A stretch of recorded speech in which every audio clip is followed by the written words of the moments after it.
este video vamos a enseñar y a representar cómo se hace el armado de una fogata cuadrada.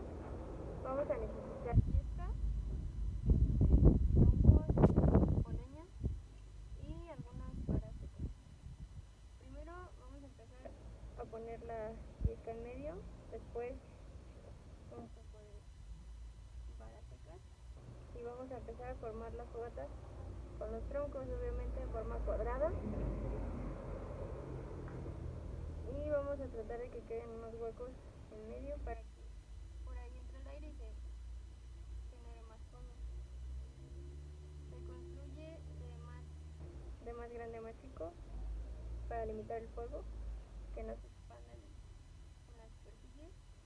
En esta ocasión ocupamos rocas. Y bueno, de esta manera queda la fogata.